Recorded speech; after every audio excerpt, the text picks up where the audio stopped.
Welcome back, everybody. It is another episode of Mock Draft Monday. We are here sitting on April 7th. How many more of these do we even have, Drew? Two? I think it's two after this week. Yeah. April 24th, the NFL draft will kick off, I believe, in Green Bay, Wisconsin this year. Our friend of the channel, Aaron Van Buren, will be attending in person, so that's very exciting for him. Have you ever attended a draft, Drew? That is something that is definitely on my bucket list. I have yet to be able to scratch that off, but I definitely hope to be able to do that in the next couple of years. Right. Well, I live about 2 hours away from Dallas, so I'm hoping it comes around to Dallas eventually, which surely it will, But for all of you that watched last week, you watched my good friend Drew and Brian here together. I want to take a second, thank Drew for kind of taking the lead on that. Was just having a little bit of a back flare up thing. That happens from time to time, but I am back this week. I'm so excited to go over a few players. We have a segment at the beginning that we're going to do, some players that we're higher on and lower on than maybe the consensus, and then we're going to get into some mocks. But in case you thought we forgot, or it's just back to this little duo, how about we hit you with this? The first trio of this off season. Let me bring in our other friend here, Brian. Hey, Brian, how are you, man? I'm hanging in there. Was told there was a trio happening, so I figured I'd show up tonight. There was, and I don't know where Drew went, but we're gonna get Drew back pretty soon. Where did he go? There he There is. it is. Hey, Drew. I just wanted to tease them and surprise them. No, I lost the chat, so I had to bring that back real quick. Gotcha. All right. Well, now all three of us are here, and we're very excited to take a look at some mock drafts. Let's take a look, see who we've got here in the chat, and then we can go ahead and jump in, guys. Looks like we've got our good old pal Aaron Van Buren, who I was just talking about. Very excited that you get to go experience the draft in person this year, dude. Very, very cool. Very, very jealous of you. Have some drinks for all of us. And let's see. We've got Russ Carver in here. Hey, Russ. Just completed a mock draft. Didn't get offered any trades I liked until the fourth round. Traded down a few times to pick up late round picks, which I think is totally in line with the Monty vibe, too. You don't have to be trading in the first. He likes to trade around in the mid rounds, too. Nothing wrong with that. We'll take a quick look at it, apparently. You put it here in the comments. You got Jalen Walker, linebacker from Georgia, in the first. Benjamin Morrison, cornerback, in the second round. Jack Betch, the TCU wide receiver, who's pretty interesting. Drew's favorite guy, Deion Walker, from Kentucky. What I would say about Benjamin Morrison, though, is if he did not have that massive injury, he might have been CB1 this year. The talent's there. It's just a scary injury. But okay, that's interesting. And one more from Russ here. Use a late round pick for Efton Chisholm III. Actually, pretty underrated guy that I like quite a bit. Wide receiver is one of the positions that I'm cool looking at small schools for. You can find little gems. It didn't Cooper Kupp go to Eastern Washington? Or he went to a very small school. I can't remember exactly where, but I think it was Eastern Washington. Just as long as it's not in the second round and they're not named as Andy Isabella, I'm okay with it. No more UMass, but we got to say hello to Papa, sociology professor, also known as the Cardinal Rule, also known as Dr. Joseph Camo, also known as Dad. I don't know, but He's got more aliases than anybody else I've ever known. Right, there are a lot of AKAs for Joe Camo, but he is the man behind this channel, and we are just thankful to have a spot to do something on his channel. He started all of this. Mock Draft Monday was all him, and we are here just being thankful to be part of his little legacy there. And Dana, always lurking, but Dana really does serve as our research department here on Mock Draft Monday. Anything that we don't know about a player, there is a very, very good chance that Dana does, and she is never afraid to let us know. So we do love that. Dana talking about Betch here, lack of top speed, makes me wonder if Petzing can use him if he's a bigger Dortch. I think that's just a bigger problem of, can Petzing figure out a passing game this year? You gave him the number 4 overall pick. Marvin Harrison Jr. is supposed to be a generational wide receiver talent, and he didn't. He had a fine season, but did not have a Jamar Chase rookie season, did not have a Justin Jefferson type of season. Michael Yeah. Wilson's still gone above 580 yards or something like that. Petzing, amazing run game. Have not really seen him be able to work out a really effective wide receiver passing game, but it's worked to Trey McBride, and what works. So Yeah, let's and I would love to see Petzig really. One key thing is implore more pre-snap motion. Get absolutely, yeah. get Kyler, give him some help. Help him identify some coverages easier, and just let the defense identify themselves. Just makes things so much easier for everyone. I think he did a slightly better job last year in getting stuff open over the middle of the field, but it was only to Trey McBride. So I don't really know whether it was him scheming that better or Trey McBride just being a god and doing Trey McBride things and making it happen. But Joe saying, let's make it official, guys. Dana, you are now the research department of the Cardinal Rule Mock Draft Monday. Check will be in the mail. We'll talk to HR and we'll get that Wait, all worked out. you guys are getting paid? I was gonna say, wait, what happened? Okay. Yeah, we didn't tell Brian about this. Sorry. Somebody sent me a bill, actually. Yes, your uncle is back. I am back this week. I'm so proud to be your uncle. I'll never, ever, ever measure up to our great papa, but I'll do my best. And my people, I don't know what to call them. I don't know what other familial relations I can call you guys. But Dana, I think, mentioning about what we're talking about, the passing scheme. The last few games, all of a sudden, there were some mesh concepts in motion. Yeah, in the NFC West, Petzing just has to figure out how he can employ at least a touch of the Shanahan and the McVay, a touch of the pre-snap motion, because both of them are masters of it, absolute masters of it. And Shanahan just happens to be a master of that and the run game. Hopefully, Petzing can get there. I was gonna say the Miami game too. That was when Marv that was his next big game after the first LA game, and Right. they did a good job with that in that one too. Right. It's what type of throws did we even see go to Marv very often this year? Go balls, Crossing and routes. there weren't even that many crossing routes though, because there was a one game near the end of the season that I think Dana's probably has in her mind. It was probably like week 14 or something, and it was the first time we saw a run after the catch of more than 20 yards from him. Like, we were just tossing up balls to him that were 50-50 balls, and he should have come down with a few more of those. But still, like, he at Ohio State was a run after the catch merchant sometimes. He just couldn't be caught. Not that he has an elite speed or anything, but you just get him in the open field, get the ball in his hand type of thing. And we were just kind of sending him on weird posts and goes all the time, and just chunking the ball to him and expecting him to come down with more than 50% of them is a really weird way to use a player like Marvin Harrison Jr. And Mizaki Felix saying that Petzing doesn't value wide receivers.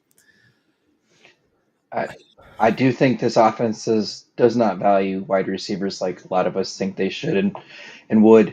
I mean, we run the ball 60% of the time to set up these deep passes, and it seems like we just never wanted to do that. We still wanted to still run the ball more in second and third downs, and as a chess match of the actual football game, it just didn't make sense like a lot of times, because you set these up over and over again and you get the look you want, like Drew was saying, to do some more motions and whatnot. And it's just, you never had that opportunity to take that kill shot, basically, which would have changed a lot of, I mean, the last 8 weeks of the year. You take a couple different those kill shots and you you hit on them. It doesn't just help you win that like one game. It could have been multiple games because then you keep that defensive coordinator up at night thinking like, oh wait, you have this now. I have to prepare for it. So it just felt like a weird way to use such a high value pick that one, you're already taking a wide receiver at number 4 to be put into a 58-42 run pass offense. Already a little bit weird. And this is not me saying we should not have taken MHJ. Do not do that. I can feel the comments in the chat. I know somebody that would agree with you out there, so No, that's I okay. know. If AVB is can still in the chat, I know he would have preferred we take Joe we Alt. can And we can get you with the Brian Windhorst meme instead of it's with Kyle Burd. Now, yeah, why would they do that? not saying that at all. Not at all. However, it was just a weird use of an elite wide receiver for sure. It's to be seen how Petzing is going to actually work out an offense that can bully run and run down people's throats and use an elite wide receiver. I'm very interested to see how that actually looks this year. Um, the AVB in a cowboy hat was a little bit weird. He's a very Midwest boy, if people know AVB at all. Cowboy and howdy, that's something. From Dana again. Marvin Harrison seemed a lot more comfortable with crossing routes than the go hitch combo route he ran almost exclusively much of the season. I complain about it often. Yeah, that's my point. You just kind of stuck him on the outside and gave him that same route pretty much every time. And the times that he did have major success were the times that he wasn't running, the rare times he wasn't running those routes. I think I saw a stat towards the end of the year and right before they started making some of those adjustments that said he was one of the most effective receivers in the league on crossing routes, and yet he ran them like at the bottom in terms of like frequency. It Right. made no sense. You know how probably 4 years ago now, everyone was talking about, Michael Thomas is just a slant merchant. I don't care. He had like a 110 plus receptions that year, something like that, 1,400 plus yards. I don't care. Like, give Marvin Harrison Jr. 100 receptions, and I don't care if 60 of those are from slants. Do it. If it works, it works. All right, and someone else does agree with AV about Alt being the better option last year in the first. I disagree because it is rare to get the truly generational wide receiver, and we might not have seen all of that out of Marvin Harrison Jr., but everything points in the right direction. He has the work ethic. He has the pedigree. I have full faith he's going to be an elite player. I really do. However, it's also not a bad idea to take elite offensive linemen. So I get it. I do. I mean, I like not having. I like Michael Wilson, but I like not having him as my wide receiver one. Exactly. Yeah. Red Sea saying they used Marvin Harrison as a sacrificial X at times, and it was just moronic. Yes, because we're going off topic at the beginning of the stream, apparently. But Marvin Harrison Jr. walked into a situation that's different from something. If we're going to compare him to Larry's rookie season, Larry walked in with Anquan Bolden being the solid number one guy. He had already been there a year, and Larry was phenomenal in college. Everyone knew who he was. He was a prospect to the level, if not higher, than Marvin Harrison Jr. I think we can agree, coming out of Pittsburgh. But he didn't have to be a sacrificial anything. And Marvin Harrison still had pretty much the exact same rookie season. But yeah, Petzing did throw him as the, hey, you're the X, take their number one corner, go do something, which would have been fine if that had translated into like 800 plus yards for Michael Wilson too, but it didn't. there was like not that extra level of production from other receivers, or like Dortch just going crazy in the slot because there's so much attention to Marvin Harrison. Like that didn't happen either. It just turned into James Conner having a good season and Trey McBride being a god amongst men. So Red C saying, where was Alt going to play? We had already signed Jonah to play right tackle. Sure, but you also don't say no to talent of that level. And I think Joe Alt will be an all-pro for a long time. What did Papa say? I don't know why we end up with 3-hour live streams. Also, Kyler Burr, let's do a deep dive on MHJ's route tree. Valid, because we're almost at the 20-minute mark, so we are going to get going, guys. I do promise. But this is just time for you guys to get in here, get comfortable, brew your nice little decaf or your chamomile tea. We're all in here. Oh, Erva, what are we doing here?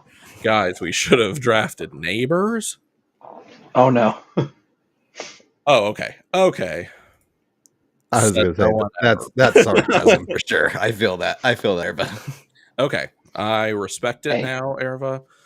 Thank you. There was that report of the ex-NFL scout saying, "Oh, the Arizona Cardinals, they totally regret not taking Malik Neighbors." I saw that report come out that my friend from Sports Illustrated, Donnie Druin, reported on, and apparently made some people on Twitter very angry. Dude's a reporter doing his job, reporting things that other people have said. I don't believe that for 1 second. Malik Neighbors got an insanely higher target volume than Marvin Harrison Jr. did, and was drafted to be the savior of that offense, and they forced the ball to him like he was going to be. They're not the same situations. I believe it. Did you guys see it? It was an ex-NFL scout, but did you see what team he was an ex-NFL scout for? The Eagles? Yeah. Of course. So it's like, who cares? Yeah. Okay. Well, we're about to get started. So I hope that makes you feel good, that you made me feel bad about myself. We're going to get off of this conversation about Marvin Harrison Jr.'s usage and Petzing's passing scheme, and we're going to go to something else that's not necessarily a mock, but it at least has to do with players that we could draft. So we are going to start off with a segment. All three of us chose one player that we feel a little bit higher on than maybe the consensus. And we use the consensus big board numbers here from Mock Draft Database. And then one player that we're lower on than it seems like a lot of the sports media is. So I'm going to pull that in, and we're going to start with Drew's choices, I believe.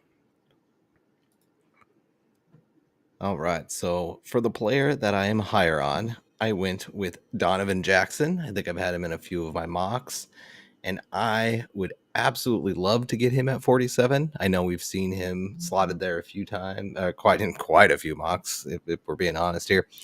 And as the consensus big board shows, he's the 37th overall ranked player. And I just think right now, with the way this tackle class is, I think he very strongly has a chance to go in the first round, kind of back end in that mid to late 20s range. With his versatility, with him being able to play inside and outside, with his RAS score being as it is, everything that he brings to the table, I don't want to say I'd be super shocked, but I would be a little bit more surprised to see him slip. I could even see a world, depending on how the medicals are checking out for Simmons, where he actually goes ahead of Simmons because some teams just feel a little bit safer about him than they do. It's going to be a crazy mock this year. There's a crazy draft this year. We're going to see guys go in the first round that none of us had mocked. I feel very strongly about that. So this is one of those ones that he could be one of those guys. So we'll see. So do you think that Donovan Jackson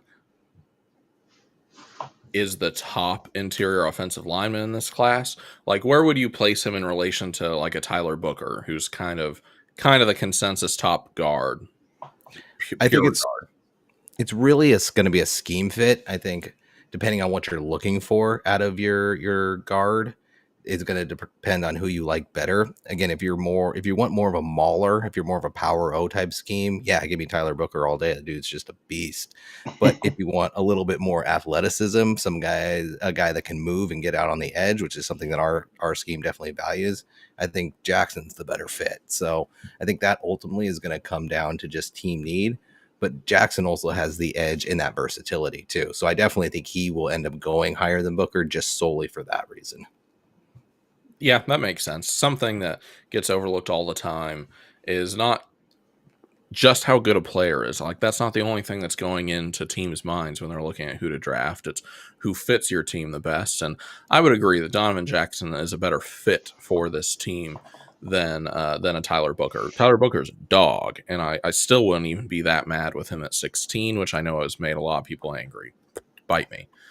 But Donovan Jackson would be your starting right guard day one, in my opinion. And like I said, and he's somebody that the next year you could kick him over when Jonah's contract expires. Still, if you have that kind of two-way option, that's how you can kind of justify taking an inside lineman a little bit higher than Monty would typically, knowing that he's got a plan to move him to tackle. So that's really what you're taking there in that situation. Right. All right. I like Donovan Jackson too. I'm with you. Wait, we can't let him off the hook real quick. He said that he could go over Josh Simmons. He did say Okay. that. I did say that. I'm just. There may be a $5 bet behind the scenes, folks, about that one because I love taking money from people. Hey, you know what? If it wasn't for the injury, trust me, Simmons would be the tackle one. But that patellar tendon, man. Other than like we talked about last week, other than Conklin, find me one offensive lineman that came off a patellar tendon injury that actually had a long-term career. It's hard to do. So I love Simmons. You know that. I've been a Simmons guy, but I'm worried, man. It scares me. Dana here thinking that that I'm assuming she's talking about Donovan Jackson here, couldn't start at tackle in the NFL, but a backup at tackle. I agree with that. He, at the very beginning of this offseason process, Donovan Jackson was listed everywhere as a tackle because that's kind of where he ended the year, taking over for Josh Simmons after the patellar tendon injury. But yeah, he's a guard. He's a true guard. He will be a guard in the NFL, but it's nice to have a player that has played tackle. Sure. That is something that every team loves, is offensive linemen who have played multiple positions. That's never a bad thing. All right. Are you ready for your lower then? This one's going to make some people mad. I made Brian mad with my Simmons comment. Now I'm going to make the whole chat, I think. Yeah, I'm really excited for this one. Let's go. Jalen Royals, man. I know he has been a super hot topic. I know he's been a big favorite for some Cardinals fans, and I don't hate him by any stretch. I just think there's a certain range where I'd take him. 78, I wouldn't mind, but I know I've seen some people putting him in the second round. So I kind of went with more the consensus. I try to go a little bit more with our consensus or the consensus of this community. 78, 75 is maybe not be the worst, but I know there are a lot of Cardinals fans that are high on him. And I watched the tape. I see the upside, and I've seen the highlights. I've seen all the good reps and all the cut ups from people, but looking at the good reps on Twitter is kind of the same as looking at the highlights. You're just getting the all 22 of the good stuff that they like. But I really started watching the tape on him this weekend, and I realized how much he actually left on the table. He struggles more than some people, I think, realize at some of those 50-50 contested balls, those kind of high point, not even those, just the high point ones where he's kind of got to use his body control to go in and cut a defensive back off to get to that angle. He's not the best at it. We've seen it when it's at its best and it looks really good. It's just not consistent enough. So just seeing where he's going in some of these mocks, I would love him there personally.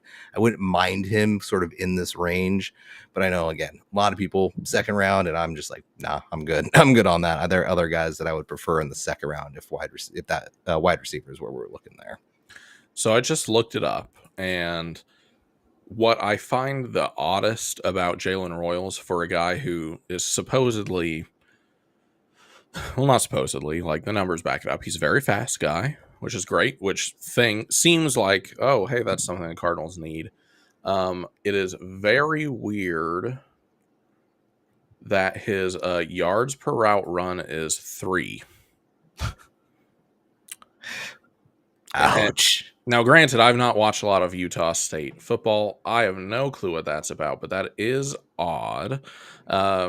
He does have barely right there above 50% for his contested catch rate, 53.3%, but he has a drop rate of 5.2% as well. I mean, So I've he's not seen a complete worse.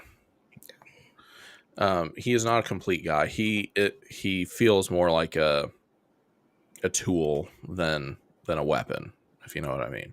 Yes, so a guy that can do some things that you can bring in, make a few splash plays here and there if he makes the catch, but not somebody that you want are going to be able to rely on consistently. Again, with Petzig's system, how much are we going to rely on our third wide receiving option, let alone fourth, probably overall option, anyways? But again, there are just other guys in that second round or second, even the third round range, depending on how the board falls, that I would probably prefer. And I agree with that comment as well. I would definitely take Knoll over Royals personally. Yeah, because then you at least know a clear purpose for him. Jalen Knoll would be your Greg Dortch upgrade. He would be your slot upgrade immediately, and you know exactly what you're kind of getting out of him. Jalen Royals, little bit more unsure. Dana here saying Royals game is physicality at the line of scrimmage for quick separation, short catches from little I've watched, which would, I guess, make sense with that 3 yards per route run, which is just really weird number for such fast guy. It's really odd. And a guy that did win down the field at times. Some of his best plays are winning down the field. I think he also got quite a few screen plays where he's just getting tackled either behind the line or right at the line of scrimmage. That brings it down too. Yeah, so it also says something though. If that's his yard per out run, he had a 15.3 yards per reception. So with the ball in his hands, he's turning that into something. So you can say that for him. You could probably put him in the slot, I would say. PFF has a pro comp for him of Jermaine Curse. Yeah, I can kind of see that. I like that actually a lot. Yeah. That's a good one. All right. Let's go ahead. I think Brian's are next. Someone you're a little bit higher on, Carson Swessinger. Talk to us about Brian. Yeah, so I know last week we kind of went through this exercise of Jihad Campbell, of him to be somebody that we could be interested in, um, which really sent me down this path on other linebackers that we could be uh, better interested in, and it would fit the board better. Uh, just to peel back the curtain on Carson Swessinger, he, what is it? It was a 3-year starter at UCLA. I don't even think he was really recruited. He walked on there, which to me, I like betting on people like that because he um, obviously came from nothing. As far as people didn't actually count on him. And I just like his tape better, to be honest. I think he plays with faster instincts. He may not be the fastest guy on the field, but I think those instincts make up for it. Uh, Now on the consensus board, it does have him. It says here on at 56. I would much rather to try to get us maybe a trade down in the second round that Monty likes to do to be more comfortable on him. But if we're going to go linebacker and fill and the need that we do have, because we have not brought back Kasir White. I know people on this show really want us to, and have maybe put on their social media to go ahead and do so. I'd be interested in it, but this just makes too much sense to me. Um, he's kind of that same mold. Obviously, they don't value the position as much to be. They had opportunities to sign other guys, so this just makes like a lot of sense to me. I need to dive more into the film on it, but there's some more stuff that I have seen. Good ball skills. He's willing to fill the gap like in that run game. So that's something that I think we really value like in this system, and I think is an even a little bit of an upgrade over Kazir White, at least in potential wise in the actual passing game. Right. I think Schlesinger is a really interesting prospect. One I've mocked a lot, and usually at 47, just so I can guarantee that I can get him. The thing about Carson, which for some weird reason I did watch a decent amount of UCLA football this year. Super high processing speed. Like, he can wear the dot. Not sure like that's exactly what he will be in the NFL, but he can. He has the football intelligence to do it. He tackles completely willingly, but he's a little bit small for a Mike linebacker. He's 6'2", 225. He is just like a touch light for what he does, and that gets him in trouble sometimes because he can get like thrown off physically by someone who is stronger than him. But he goes all in all the time, so I really like the way he plays. I like his intelligence. Dana here, he's technically refined, but athleticism will limit his ceiling. And I agree, but I think so much of that is defensive scheme dependent on what you need your Mike linebacker to do.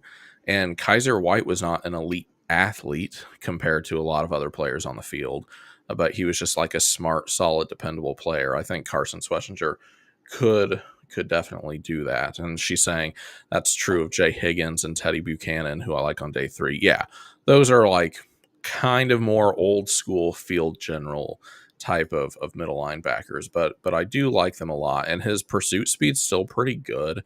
Like, he can get there. He's pretty good against the run. He's just like a touch light, but he did tie for 7th in college football in coverage stops. He had 21 of those last year, and he only allowed 3 touchdowns and had 2 interceptions. So this is a solid guy. All right, Brian, you ready for the one you're a little bit lower on? Let's see how this goes. Everyone watching, I just want you to know I am just the man who makes the graphics, talks at the beginning of the show, and I click through the slides. I cannot be held responsible for what's about to happen. I'm getting ready to duck. Yeah, I had this conversation with Drew probably I want to say in January. I am not Cam Scadaboo's biggest fan as far as for the Cardinals to take him. The fit makes no sense, little to no sense. I wish the guy all the luck in the world. I understand. I just previously stated it with somebody who was probably a lower athleticism, but I just don't see the fit. That 40 time scares me. His percentile in like the 40 time just it doesn't translate. Um, What did he run? he's Like a 4.6? Didn't he run James Conner speed? he. So here's the thing: we don't know exactly what he ran. It seems like if you had a really good, if you think it is just a 4.6, I think if I was the agent, I would have put that out there. But it started with the 4.5, and it just kind of kept going further and further. Can he be an NFL running back? Maybe. Is he Yeah. something that the Cardinals should be taking before round 4? Heck, no. This should not be something that we're thinking about. So, as I will preface this again, I'm rooting for the guy. I hope he doesn't go to one of our division rivals where I have to have a soft spot for him. But you guys that are mocking him in the second and third round, just stop. Like this, it just makes no sense. Like let's be honest here. We can't come into a mock draft and saying we need to get a tackle, we need to get a guard, we need to get a defensive lineman, we need to get this, and then we're putting Scadaboo in round 4. It just doesn't make sense to me. Uh, I honestly I would say he's a 5th running back, and he might be there day 3, which it'll be a good story. I mean, if they take him in the 5th round, am I going to be upset? No, but at the same time, if they take him in the second round, will I be on social media ripping them for it? Yes, and in the 3rd round, same thing. But it doesn't make a lot of sense rooting for the guy, but there's so many red flags when it comes to him as an athlete, not as a person, and for the story. We I may have don't to get even know. another $5 side bet going on because I've got him as my running back 4 right now. All right, Brian. If anyone here was in debate in high school, this is my rebuttal.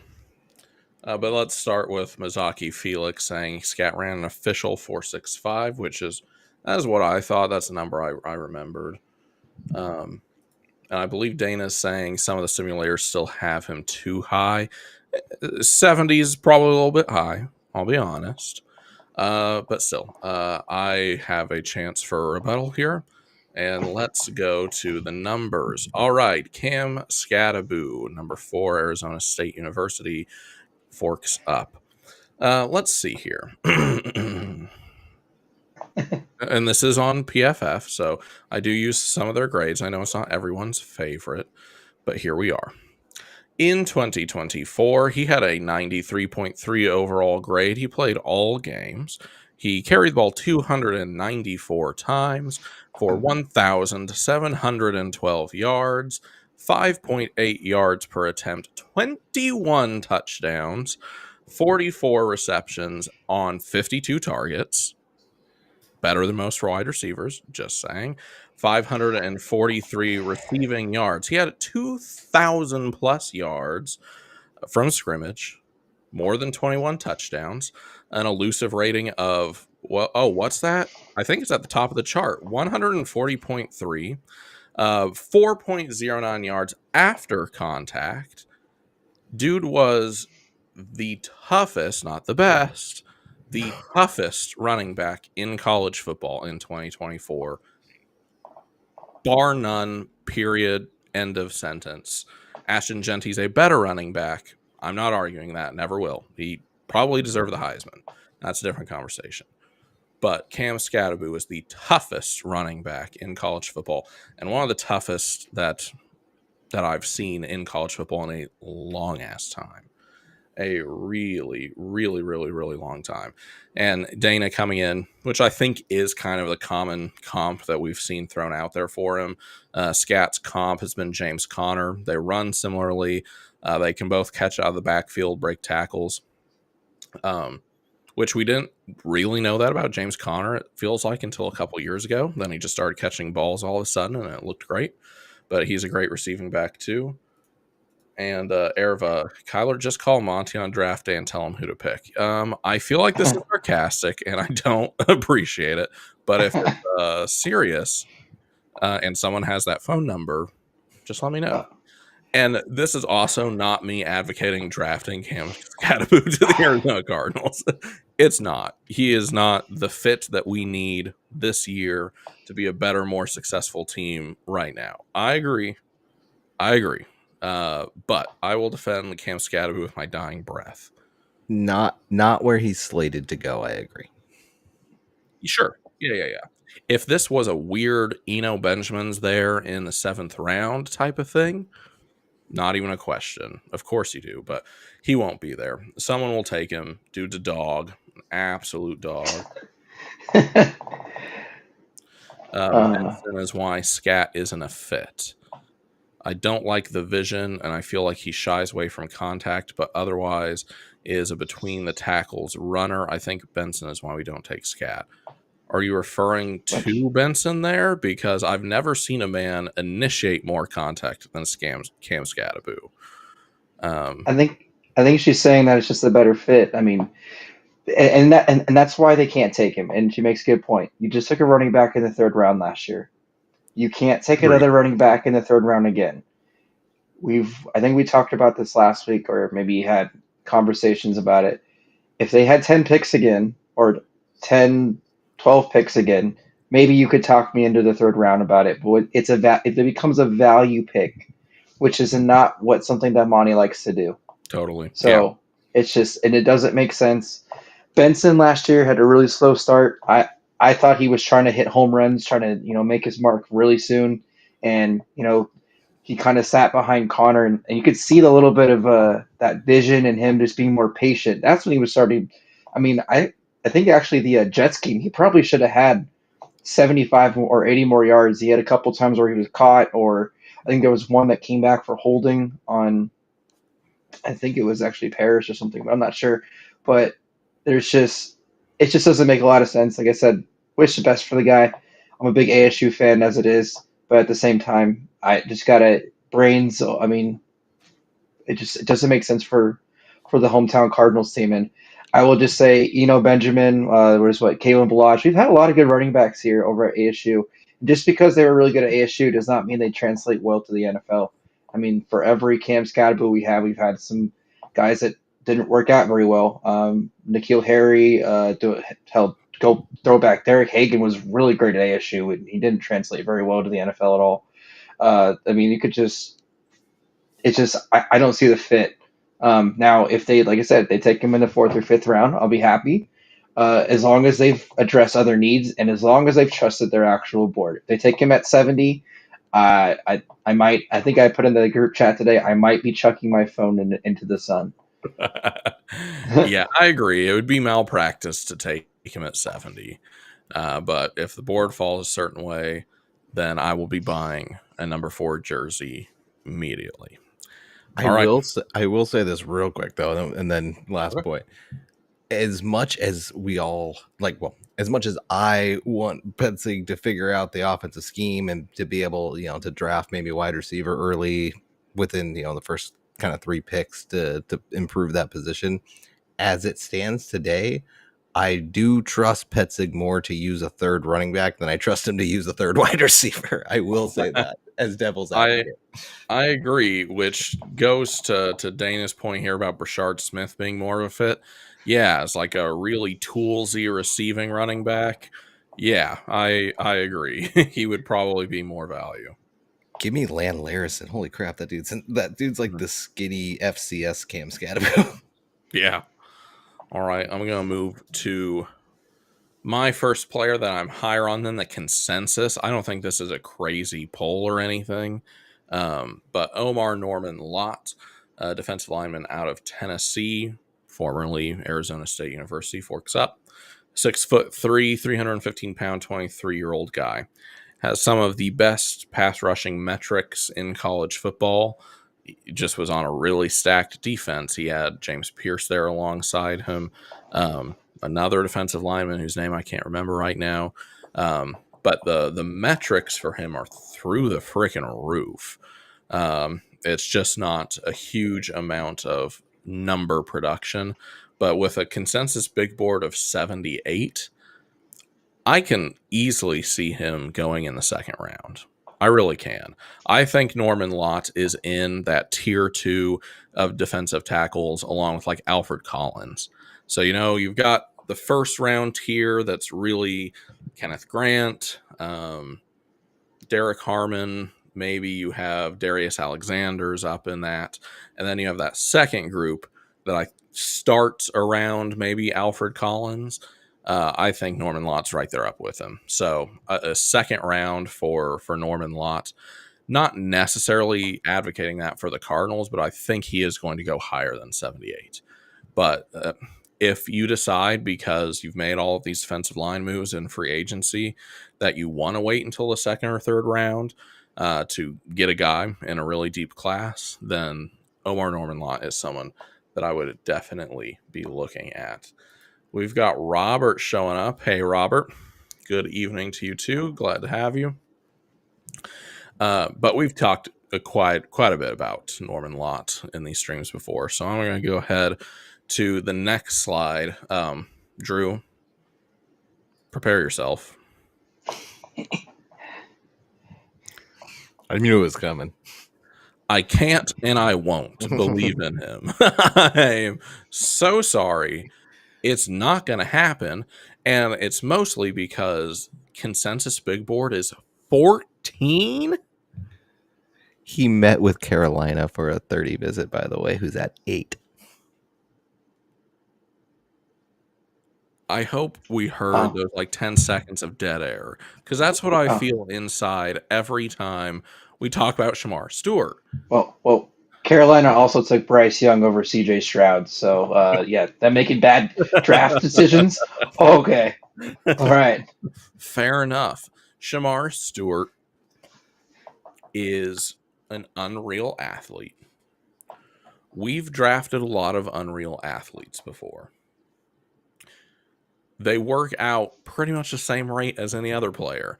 So if those are my choices, I'm going to take a guy who actually did something in college, like something, anything, because 1.5 sacks per year is not production at a major program. Now, I will say, Drew, please give me the rebuttal that I know you have. I was going to say the person that I almost picked for the guy that I was lower on just to combat this was, I had to relook at his name, is Jay Bateman, the defensive coordinator for Texas A&M, because I hate their scheme so much. I hate it. I can't watch any more Texas A&M tape. I'm done. I watched Stewart. I watched Scorton. I watched Turner. I'm done. I don't want to watch it anymore. I hate it. Yeah, their defensive scheme is actually malpractice for the level of athletes that they had on that defense. I do think if you took Shamar Stewart and the player he is, the build he is, with like that athleticism, and you put him on, we'll put him in the Ole Miss defense, he would have gone crazy. Like we talk about Princely Monmielen being like a really great edge out of Ole Miss, and he is second rounder maybe. But production with a defense of that level, with Ole Miss's defensive scheme, Shamar Stewart probably would have had like 15 sacks and maybe led the nation. But if you really think that, then why is this a bad pick? Because he hasn't done anything. Look, I think 8 is too high myself personally. Like, and now we're getting into the point where I'm like, okay, now there are people that are overvaluing him from B. Like the teens to the late 20s, I can at least understand and get behind, be based off of, like I said, some of the outliers recently that have happened with the Nolan Smiths and the Trayvon Walkers, who have ultimately developed into pretty solid players. But good Lord, at eight, even that's high for me, man. Good point from Robert Moore. Nolan was at A&M, and then he was smart enough to leave and go to Ole Miss. And he had an incredibly productive season, and now he's a first rounder. But also with Nolan, he's been to he was at like how many different high schools and how many different transfer places. Yeah. So here's my thing with Shamar Stewart. My problem is with even this spot at 14, ridiculously high. Because if you're going to make an argument that he's a first rounder, which maybe you do purely off the athletic potential, that is still a luxury pick for a team that's already really good. You should not, like Carolina, but they're a very poorly run organization. You should not be like staking the hopes of your franchise on a guy like this. If you're the Eagles and you're like, we're Super Bowl champions and already have a stupid good defense, and we want to add this guy and we can coach him the way we want to, absolutely, he's a luxury pick for the Chiefs and the Eagles. But for the Panthers, it would be a super Panthers thing to do. But for the Panthers, even for us, like we're not in that luxury pick spot yet where you can be like, let's just like take a chance on the potential of Shamar Stewart. We're just not there. And at 14, you're saying he is a potential franchise changing defensive player. And he has not proven that at all. He will probably prove me wrong, but I'm just saying there's nothing that's been put out into the universe yet that backs that up in any way. I agree. And despite the fact that I hype him up and the fact that I hype up his 10.0 RAS score and all that good stuff, I have never once actually mocked him to Arizona. So I will throw that out there. And like Robert said, Stewart's a product of coaching malpractice, which I agree. It's not all him. He needs time to develop, which the Cards aren't in that position currently, which is exactly my point for us. If we were just coming out of an NFC championship game appearance, hell yeah, get me Shamar Stewart and put him in that room and let's develop him. We're not. We're not in that spot. Or like you mentioned, like the Eagles did when they took Nolan Smith. They had Sweat. They had Graham at that time. They had Hargrave still at the time. They had time. He had time to sit, develop, and learn from all those guys. Where again, like you said, if we're taking him yeah, we've got some room. We've got a room, and he would be in part of the rotation, but we'd still want more from him than just to be a rotational guy at that spot. So Yeah, Yeah. exactly. I do like my nickname for him though. I call him Stuart Little, like a little mouse that used to be there. Because his production really little. You know, Buck Street pick, Stuart Though, Little. like, look at this picture of him, and it really does kind of show how freaky he is. 6'6", and he's carrying 290 and looking that trim. That's crazy. so I said I wasn't joking. His RS was he and Emanuori were the two guys that scored the 10.0 RAS this year, Yeah, and both have question marks about their actual like skill set and everything. So he is freaky. So we are about to get into the actual mocks. 50 minutes in. Sorry about that. I'm trying to be better, but you will see on the slides as we go. I have instituted a timer for mostly for myself.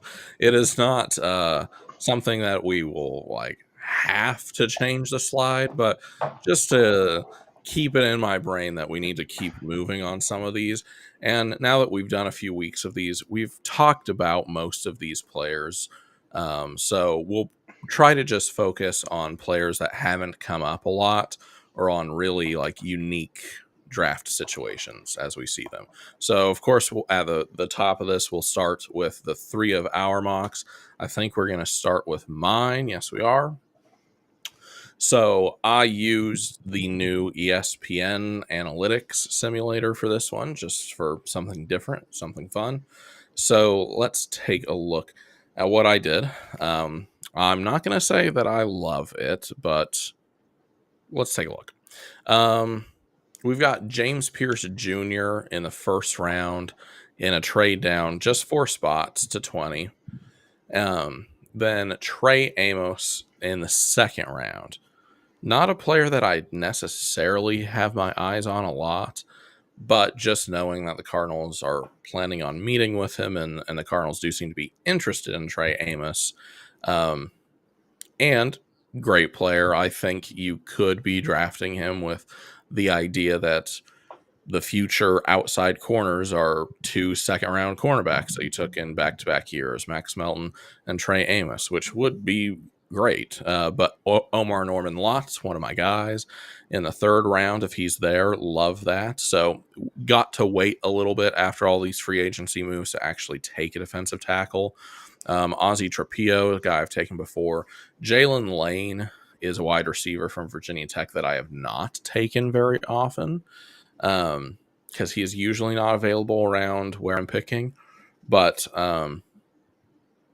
little bit more of that kind of toolsy guy of just let him go on the outside.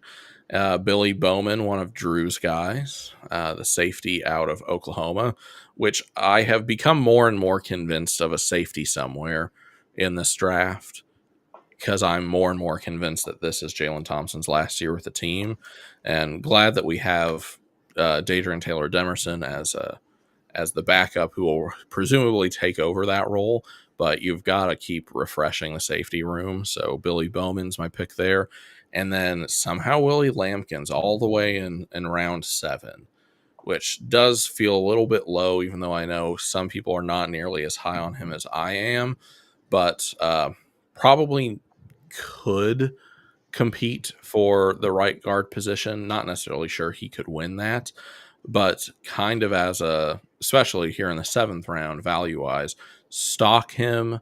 And when Froholt leaves after 2026, he can be your starting center because I really do think he is a true center in the NFL. yeah, I don't have a ton to add because, like you said, we've talked about a lot of these guys here before. I think Lane is kind of the first new one that we've seen come up, and I haven't done a ton of work on him, but I agree he's definitely a traitsy guy. There was a time when Virginia Tech cornerbacks were just kind of like a lock. If you got them, it was kind of like getting, like you said, like a Wisconsin or a Nebraska offensive lineman late in the round. All right. It's not quite been that way lately, but he's a guy that I know he's got some fans, so I'll be getting into him here soon. I have a few more weeks to get caught back up and a wealth of film to watch. So I'm excited. All right, and there's our timer. We gotta go. I think Drew's next. It is. Oh. All right. So I did notice a comment down there from Robert who said he is going to reprieve from giving any grades. But I do have one request, Robert, and I think I'm going to need a grade because I'm actually really curious in seeing if PFF hates this more or if you guys hate this more, because I don't know if I've ever seen quite a grade that low before on a draft, but PFF really didn't like this one for me. They really don't think Donovan Jackson's going in the first round. They hated that pick. But, I talked about that earlier. Prince of Mielen, again, somebody we've mentioned. Kevin Winston Jr. at that point, I think he's underrated here. At that value, to me, I've got him as my second rated safety. I like Nick's athleticism, but he's got a lot of question marks, in my opinion, about just what he actually is at the next level. Kevin Winston, he's your Buddha replacement right there, and you're pretty set. Then moving on, Jeffrey, again, I've talked about, he's my guy. Ty Robinson, probably not going to last that long. He's one of those guys I've seen all up the board in the second round, all the way down to the 6th, 7th round. Who knows where he lands if he's there. Great value, I think. And then Ventral Cyclist. Yes, there's my first hate comment. Thank you, Red Sea. That's what I was looking for. Ventral Cyclist is actually somebody who Dane Brugler had a tweet about this. And there we go. Now I got Robert's attention. Cypress Brugler. Where was I at? Oh, yeah. He put this out at the pro day. Everyone was there to kind of look at Azariah Thomas, and it was Cypress was actually turning a lot of heads too. Thomas looked good, but there were a lot of scouts that were noticing Cypress, who was a former, he was really highly touted, I think, going into the offseason of 2023. He was rated as all ACC top 10 player.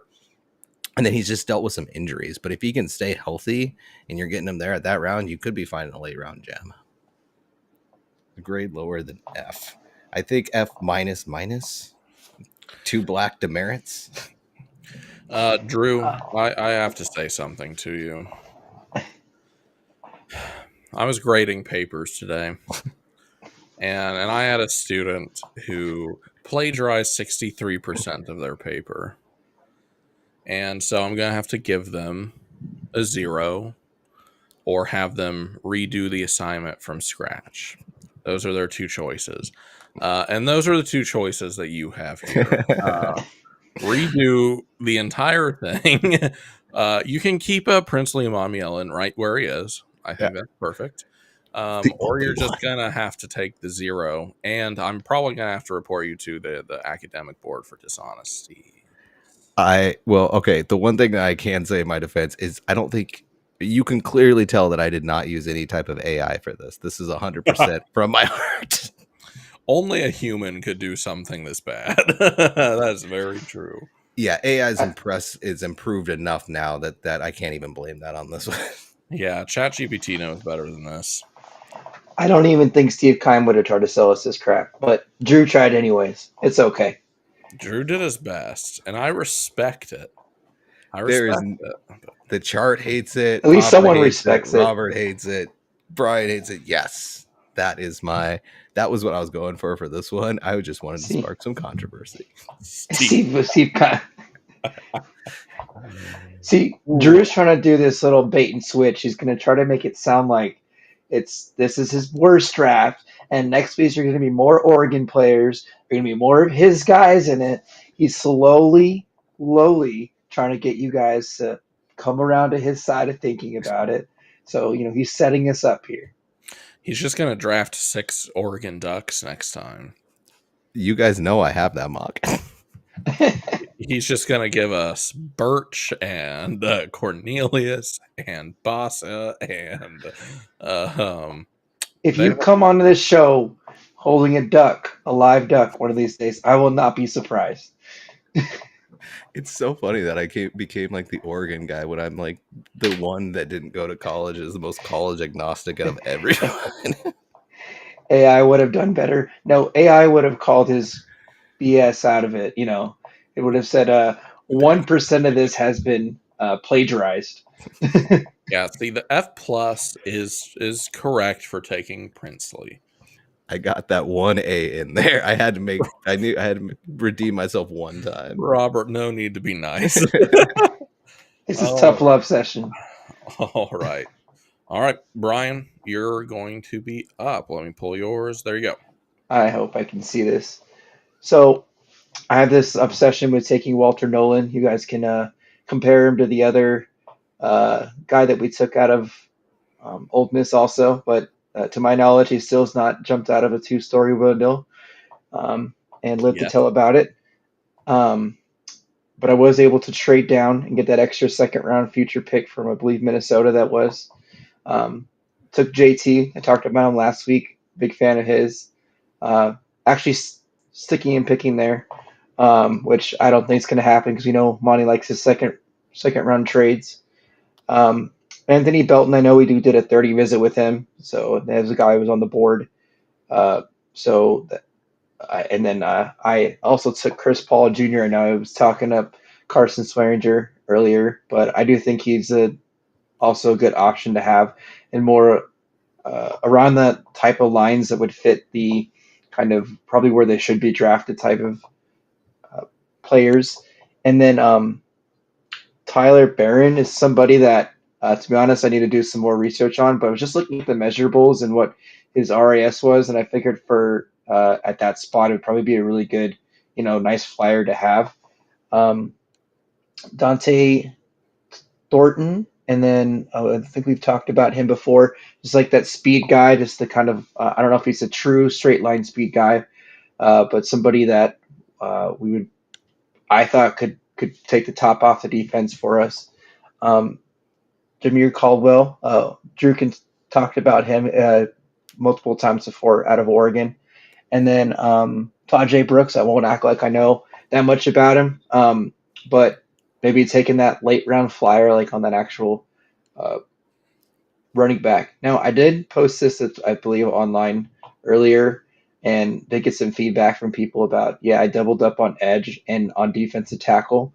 Um, I still think they can still make this work because I believe that they are willing to cut one of the other veterans now that you have Calais Campbell. So yes, and Nolan does have a 30 visit also, and they have room to keep more guys on the team if they want to. I know they took a guy out of Clemson last year. I mean, he's not guaranteed to make this roster. I mean, injuries can happen. We don't know what BJ Ojulari is going to be. Is he going to be healthy to start the year? There's so many other options out there, and this is how they want to build. They want to build through the draft. And where is this draft deep this year?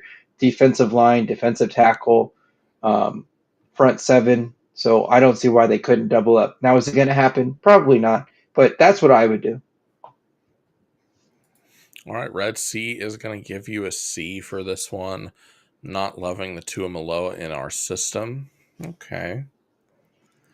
But Mizaki Felix actually likes that you doubled up on defensive tackles and pass rush. If you have Can't, more picks, sure. And there are at least two players, not entirely sure which ones, but there are players that are currently in the defensive line room that are on the chopping block because I don't think you're getting out of this draft without at least one out of a class like this. And then the Dalvin Tomlinson signing, the Calais Campbell signing, somebody's got to go. We ran with 6 going in to the season last year, 6 defensive linemen. So maybe you make 7 and you sacrifice somewhere else, but that still means that someone, Bilal Nichols, Dante Stills, someone is getting cut, most likely to make room for for a rookie from this draft. So that is definitely something to watch as far as like roster construction goes. Robert Moore's big on Thornton. He's a bowl standout, so definitely on Monty's radar. We do love our bowl players, that's for sure. I Yeah, did have. Oh, go ahead. no, no, you're I was good. going to say, I did almost want to take this player. I know Drew has talked about him on there. Now with the addition of Calais Campbell, Is there any temptation on taking Deion Walker as they have similar body builds? Any temptation?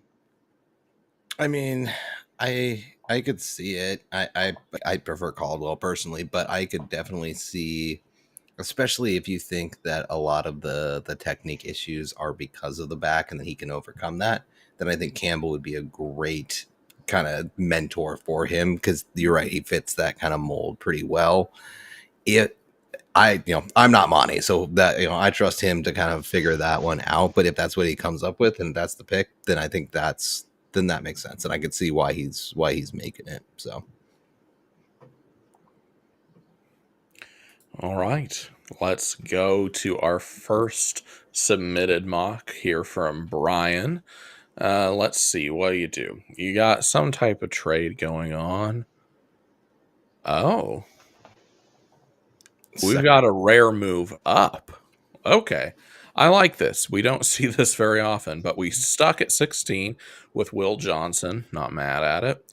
And then we trade up in the second round from 47 to 38. We give up pick 47 and pick 152 to move up 9 spots and still get Derek Harmon at 38.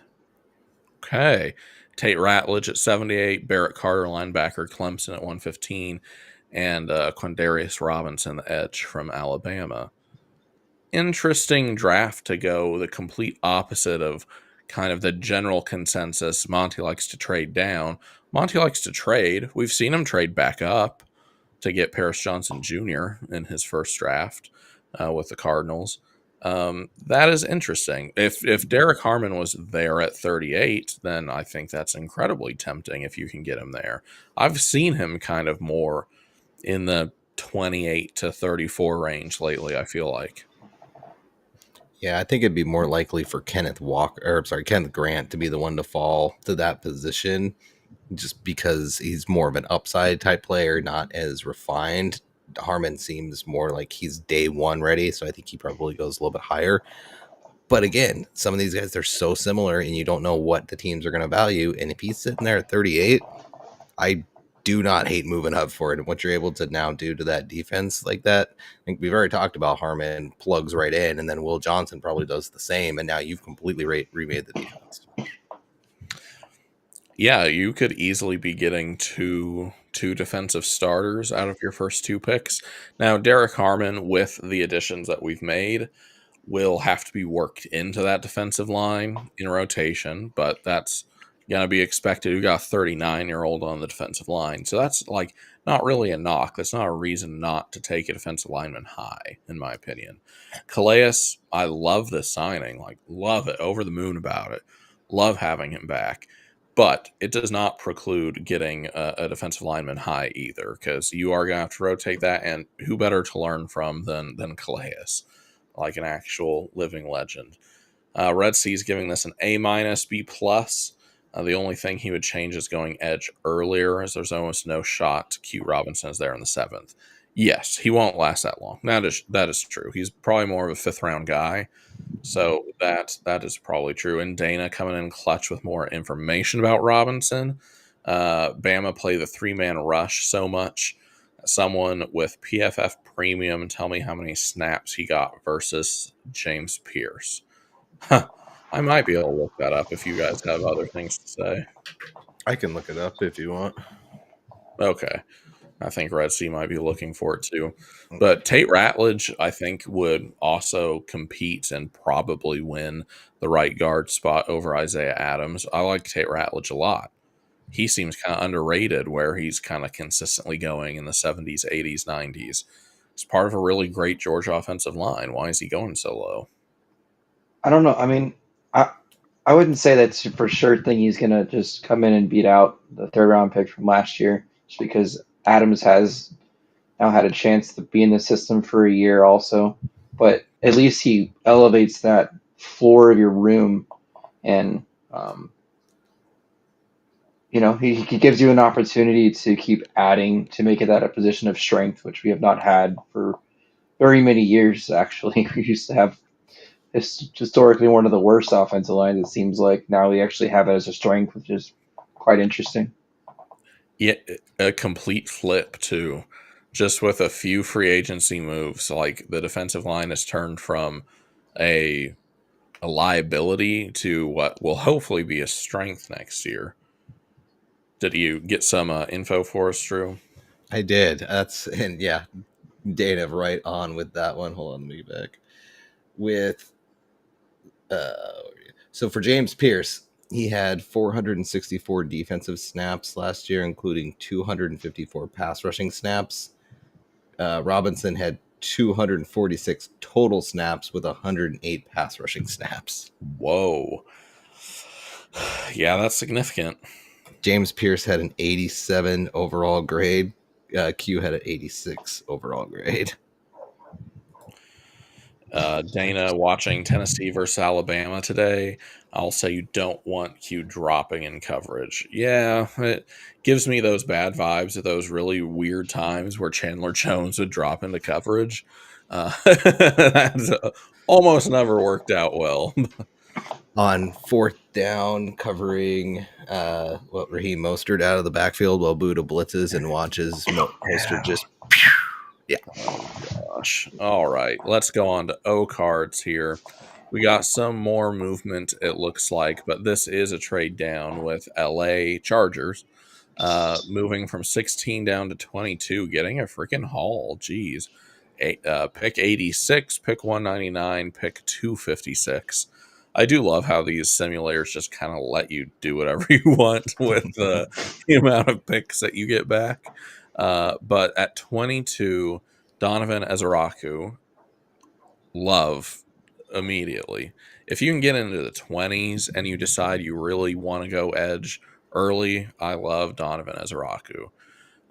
Josh Connerly, one of your Oregon Ducks at 47. Your favorite player of all, Deion Walker from Kentucky at 78. Marcus Mabau at 86. Interesting cornerback from Ohio State, Denzel Burke, in one of the mid rounds at 115. That's really interesting.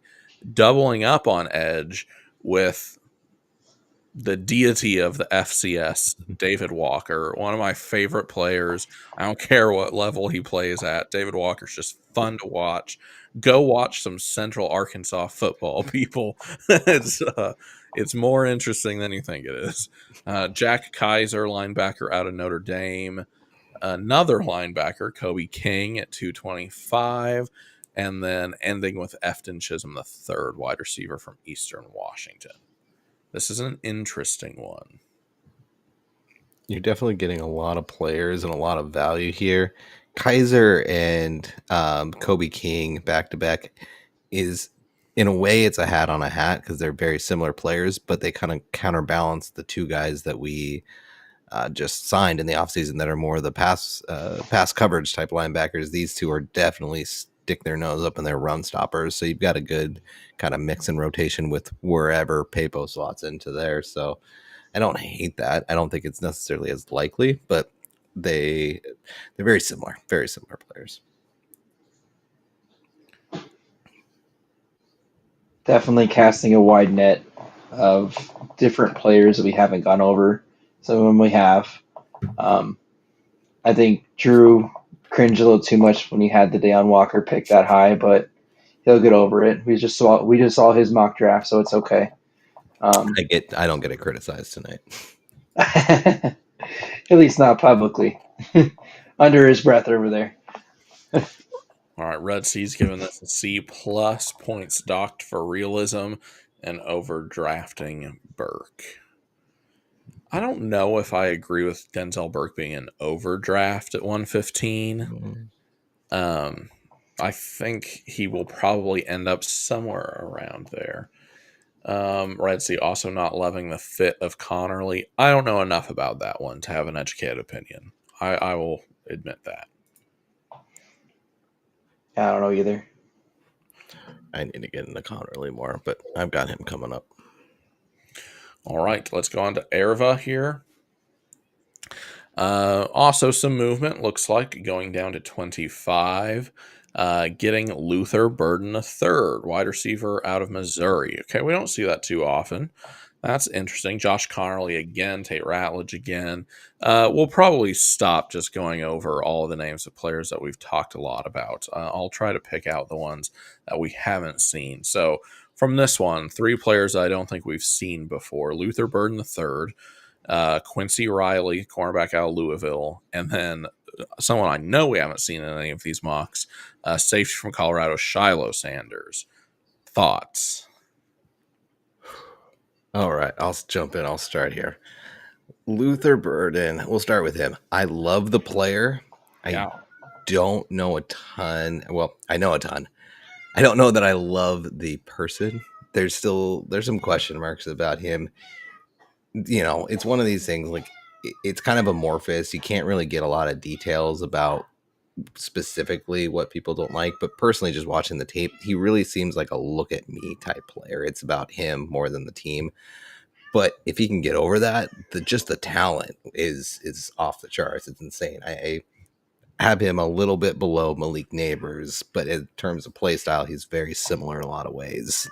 Neighbors just a little bit more complete. And then Shiloh, I'm not going to talk about him. I won't talk too much about him. I don't see him being the right fit for us at all. 1, he's not athletic. 2, he's a head case. I'm good on that. Yeah, I'll just come in and jump real quick. I don't, and I agree with the comment. Wide receiver in the first round is no win. I just can't see it happening again, unless you're just trading. So, like, I don't know. Like, I don't think the fit works. We talked about it earlier. Um, I don't think this offense really treasures wide receivers that much. And then with all your other needs and players on the board, I just don't see it.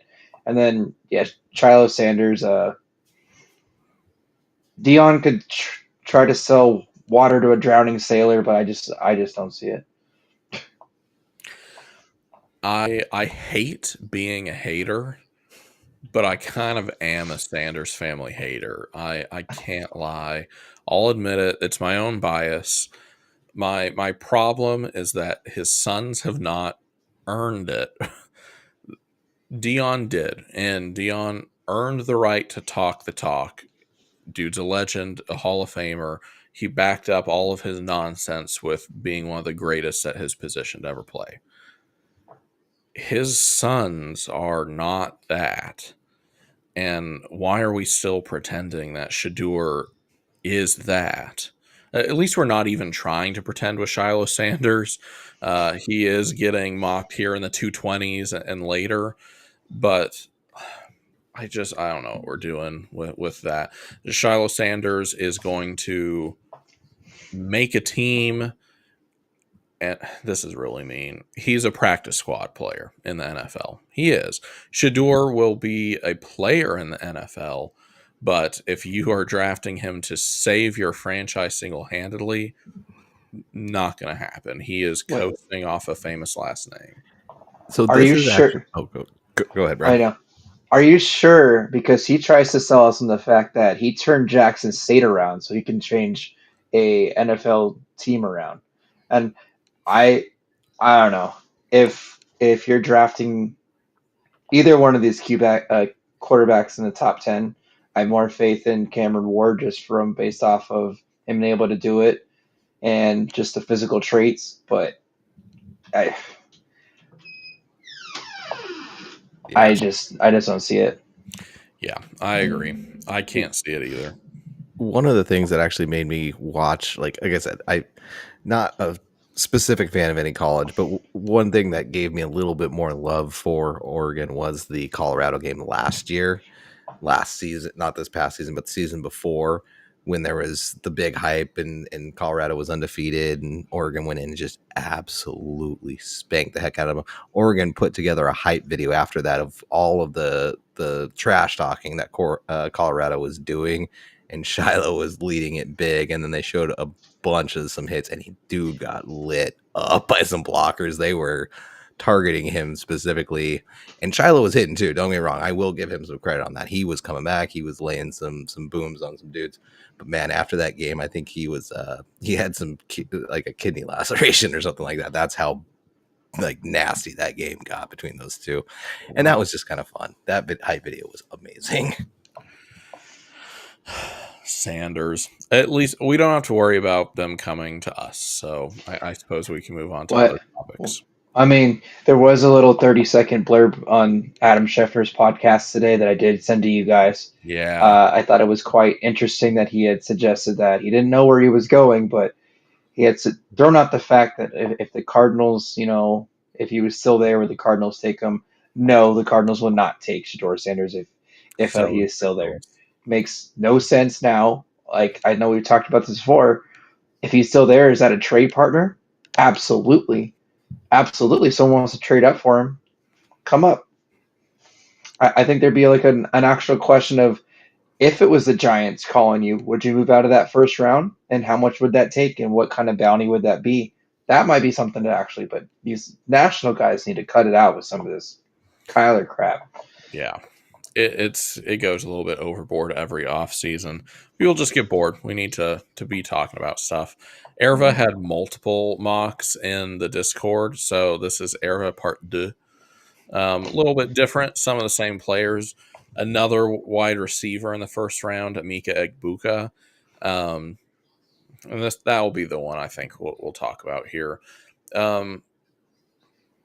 Of the wide receivers in the first round, I probably like him the best.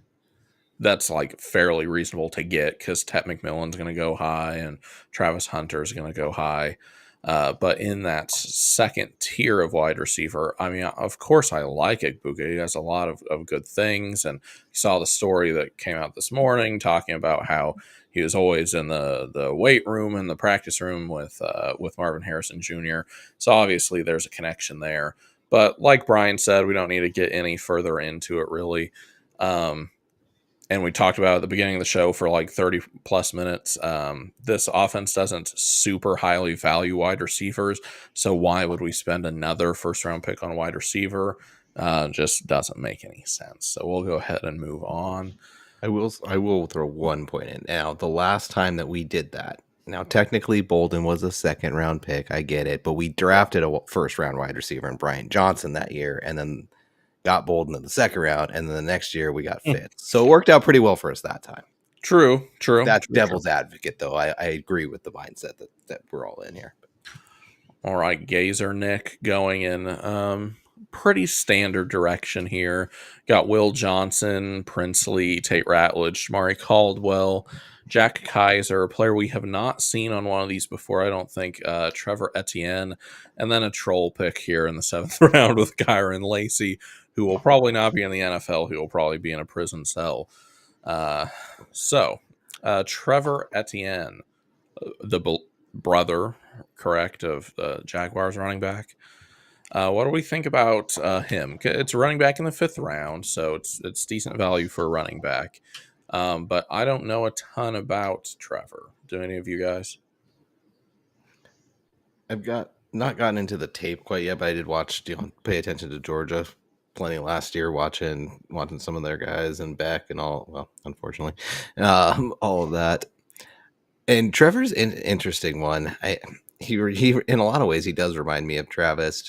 I believe he's a little bit smaller. I'd have to confirm that, but he's very similar to his brother in terms of play style. I think Travis has got a little bit more he's got a little bit more physicality to him, but he's not a bad 5th round option. He's somebody that's gone way kind of under the radar, which is how deep this class is. But I think he's another one of those guys that could go there in the 5th and then just wind up being a solid contributor to a team for at least for a few years. You see guys like Rashad White, they have a couple good years and then they end up getting replaced by somebody who's better. So I think that's the mold that Trevor kind of fits in. Right. This is what PFF's little summary says about him. Etienne won't be an every down back like his older brother, but he has elite bursts and quickness for the position. He could thrive as a complementary option in a zone scheme and showed at the Senior Bowl that he may have more receiving upside in the NFL than he did in college. So he sounds kind of like a Chase Edmonds. Yeah, that would be good. I like that one, yeah. He's 5'9", 205 pounds, and their comp for him is Clyde Edwards-Helaire. I could see that. Again, that kind of also fits that mold. A guy that had a couple or a year and a half of decent production, and then kind of fell off and got replaced by somebody better. Someone better and taken in the later rounds of the draft too. Was it Clyde? He was a first round pick, wasn't he not? Out of I LSU. think so. Yeah. Yeah. So it's Yeah. where we talked about earlier about valuing running backs. Like it's such a deep draft class this year, where we don't need to be reaching for running backs. Can maybe take a flyer on someone in that 4th to 6th round area and still find that person to contribute as that third running back in our room. Yeah, you take Kyron Lacey off this, and this is a very solid draft.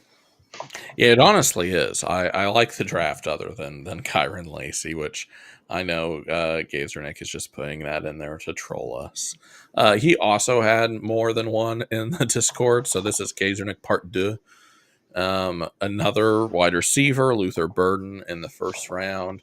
Looks like that trade is with the Lions, so going pretty far back to 28. But Braden Swinson, I like a lot. The more I've watched some LSU tape, Braden Swinson's really interesting. Erante Ursery, and then O'Donnell Fortune is someone we've never talked about, and RJ Mickens, safety from Clemson. Mickens I've taken a few times as a really late round, just developmental guy, so you can get out of him, and then also a special teamer. But I do not know anything about O'Donnell Fortune, the cornerback out of South Carolina. I will admit that. Sounds like a make a player. That's what I I had to look at that twice again. It does. O'Donnell. If he's a product of his name, then he'll have some good fortune in the next level. But I know nothing. That's the best I got. A cheesy joke. All right. But I'll just echo the Swinson thing. I think that's a very realistic option there. Really like his tape, and we've also we have dipped our toes in that LSU water before in that same round. So here we go from PFF about O'Donnell Fortune. We all can learn something here tonight. He's 6'1", 185, so pretty decent size. He's 23 and a half, a little bit on the older side. Fortune has intriguing length, but lacks top-tier explosiveness for press man responsibilities, possesses good lateral movements and aggressive hands for rotational and spot starter projection as a cover 3 cornerback with a comp of Jonathan Banks. So based off that, don't we already kind of have that on the roster? We have Keitrell Clark and we have Elijah Jones, who we have never even seen play. So if you're gonna go cornerback, to me, it's got to be like a Will Johnson or kind of nothing. You've taken 5 cornerbacks in the last 2 drafts, so like you don't need a spot rotational guy. If you can make the argument at 16 or somewhere in the first round, Will Johnson's there, and you think he's your number 1 cornerback outside guy forever, and pair him with Max Melton, I'm with you. I'm down with that. But like a rotational cornerback, I just don't see as a need anywhere, regardless of position. Yeah, that's why I think somebody like a Fentrell Cypress there would be a more likely option. Somebody that had some of those elite upside traits at one point, was viewed higher and then just kind of slipped down due to circumstances, in this case, injury. I think that would be more like an option. Otherwise, you're going for a second round with him. Agreed. Like the lowest I could see is a Trey Amos, who's apparently someone they are interested in, but you could also see being a starting caliber cornerback in the NFL year 1. So other than that, we don't need any rotational cornerbacks anymore. Oh, Gazernick had 3. So this is Gazernick Part 3. And he did go cornerback in the first round, Will Johnson. So there we go. That makes sense. We have some move arounds. Got Jared Ivey, who of the Ole Miss defensive players is probably the one we've talked about the least. He's got Femi Oladejo, so doubling up on edge. Jack Kaiser's a real popular name tonight for some reason. Torrey Horton, a quarterback, Will Howard, and guard Miles Frazier, LSU. Interesting. Okay. Oladejo's my favorite pick on there. He's definitely got the versatility. Another one of those edge off ball kind of hybrids that can play either way. And I think we've had 2 meetings with him now, so he's somebody that we're definitely Yeah. looking at closely. Yeah, he is a name on the Cardinals' radar for sure. Jared Ivey, I've not heard anything in connection with the Cardinals. And I don't know as much about him. He kind of gets lost in the Princely Mamuelin hype from Ole Miss. But I do know from watching that Ole Miss was just a stupid good defense this year, across the board. Corner, like literally every position. I think they've got a starter at every position being drafted in the top 5 rounds this year. Just an insane defense. And let's Yeah. see, we've got Dana coming in with some information for us. Our research department. Ivy is more of a 4-eye or 3 tech than a true edge. Okay, so that does change things a little bit. Yeah. Especially considering you doubled up with edge and took Femi Oladejo there. So that makes sense. Here's my thing about the Ole Miss is that team, like you said, the defense was stacked, the offense was pretty dang good. They didn't win more. Buyer beware on Jackson Dart. Ooh, that's a good point. Red Sea saying Ivy's more of a 3-4 defensive end. All right. So, Gazernick, you got 3 tonight. I hope you're happy. Let's go on to Lance. What did Lance do? It looks like he also used the ESPN analytics one. We went ahead and just took Josh Simmons at 19. Interesting. Jordan Birch, Oregon Duck, in the second round. Tyleik Williams from Ohio State. Jack Betch in the third. Chris Paul Jr. Jackson Slater, a name that maybe we've seen once before. Sacramento State. And Woody Marks out of USC. This is a slightly different one. We've seen a few of these names before, but very rarely do we see Josh Simmons in the first round to us. And Tyleik Williams, I know, had that kind of scare at his pro day, but apparently he's going to be fine, which is great news because I think he's a great player. And out of this, I probably like the Tyleik Williams pick the most. You know, he definitely fills a need right there. I know we talked about Josh Simmons and Drew talked about him earlier. I just don't see us sticking and picking and taking him there. I just feel like it's really bad value. But I mean, if you trade down and you get Josh Simmons to solve a need for you. Right. Yeah, at 19, it makes it a little bit more palatable to take what is a little bit of a risk off on Josh Simmons coming off the injury. He's clearly going through some type of regimen, let's say, to be doing the things athletically he is doing, like 5 months after that injury. Who knows what has been injected into his body, but whatever it is, Stem cells. Stem cell therapy. That's it. Stem cells. Maybe a little morning dose of HGH. He's living. Things are regrowing. I mean, do they get tested before they get drafted or is it after they get drafted? Like, how does that work? Because that NFL might be on his door on his draft day too. I think they take a test at some point during the process. Okay. Yeah, I I'm not think. sure. That's a good question. I'm not entirely sure on that. Oh. Did we also bring up your conspiracy theory on Carson Schwetzinger? You couldn't find his Oh birthday? no, I forgot to bring this up when we were talking about it. Everybody, Carson Schwetzinger, great player. I would love if we drafted him. And someone, please tell me how old Carson is, because that information is not available on the internet. ESPN does not have his age listed. UCLA does not have his age listed. PFF does not have his age listed. CBS Sports does not have his age listed. I cannot find Carson Schwetzinger's age. This happens from time to time. I remember this happened with Dana a couple years ago, and her and I were like digging through everything we could find, trying to look for a certain guy's age, and we just couldn't find it. So that's Schlesinger this year. We're gonna have to do some deep diving on that Like, one. how is that possible that his age just isn't published? like not published. I spent more time than I would have liked to looking. We'll move on to Carvich here.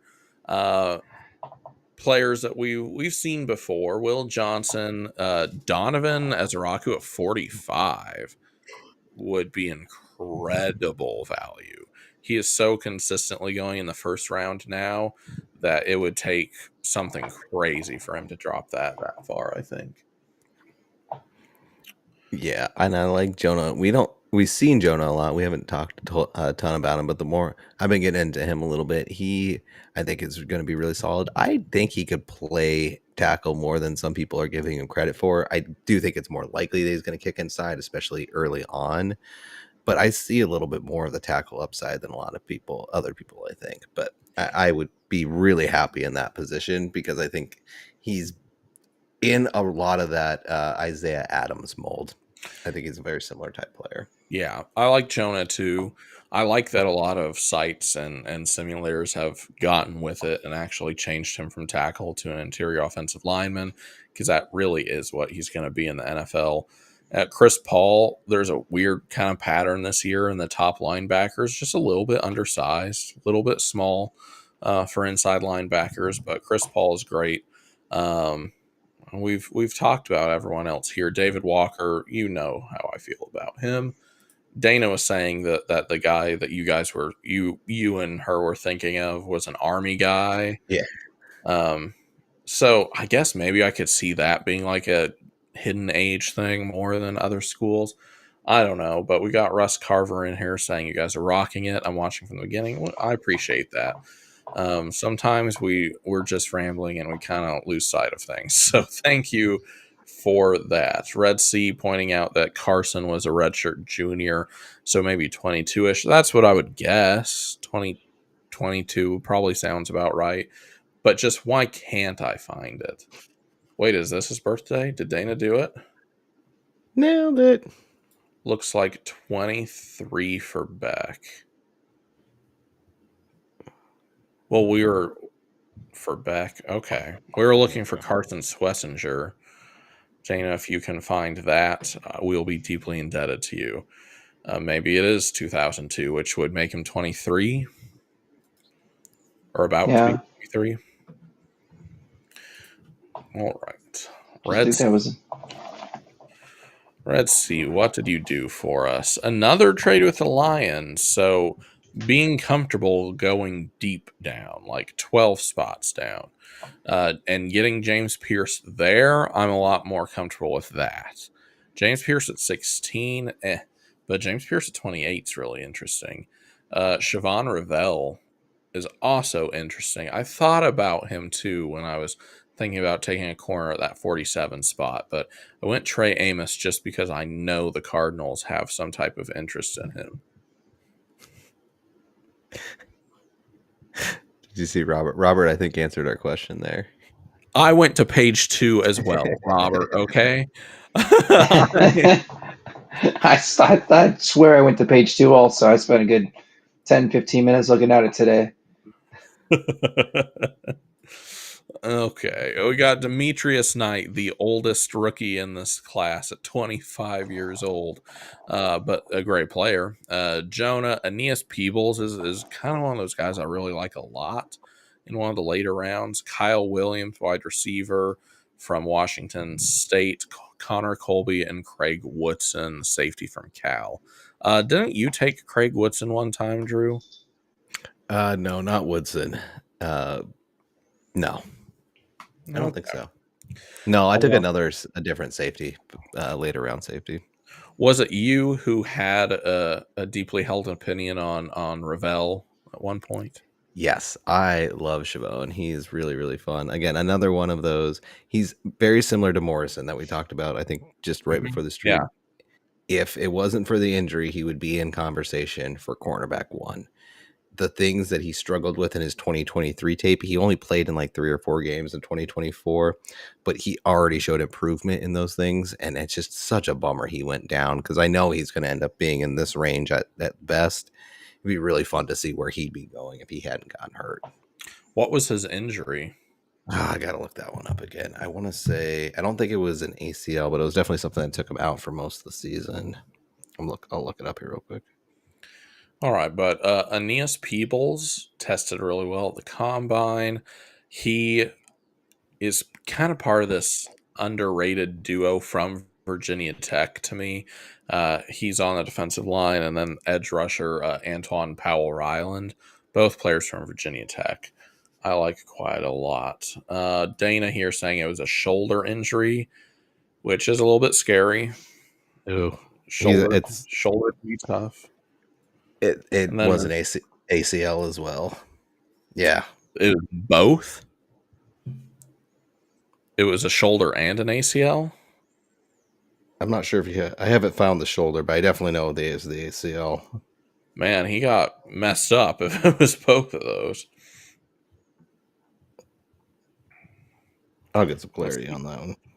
Jay Green saying the first 5 picks are starters in the regular rotation.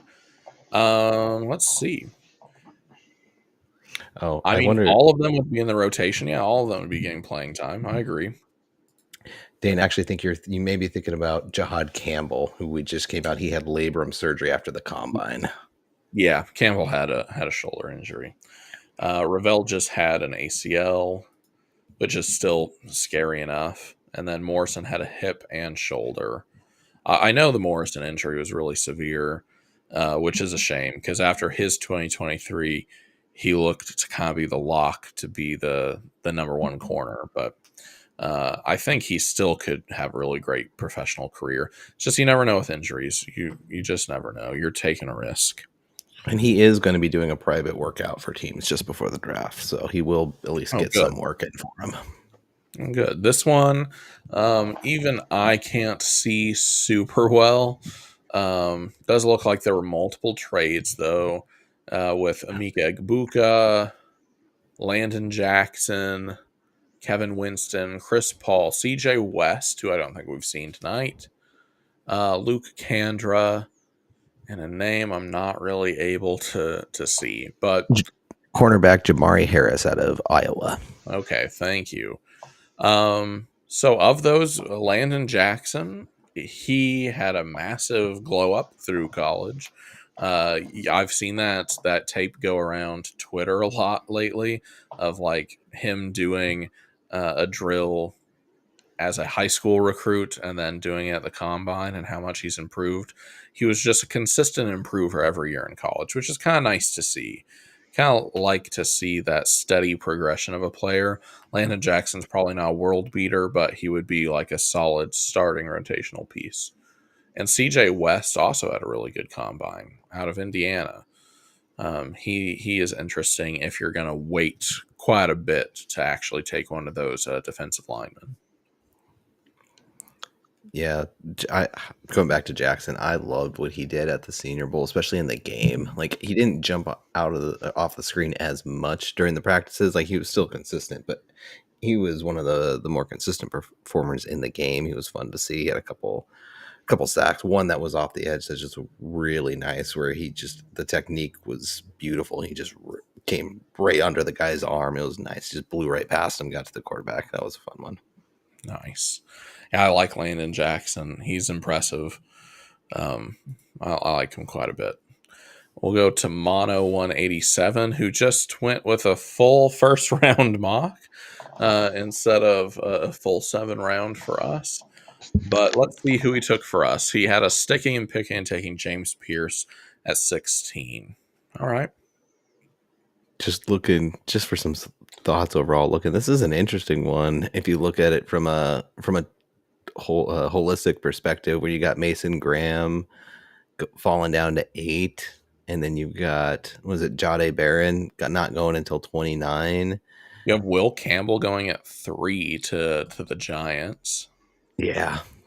This is a spicy one. I kind of like this just because it's different. The one thing that I'll say that based off what I'm hearing is probably definitely not going to be as likely would be the Luther Burden to the Broncos.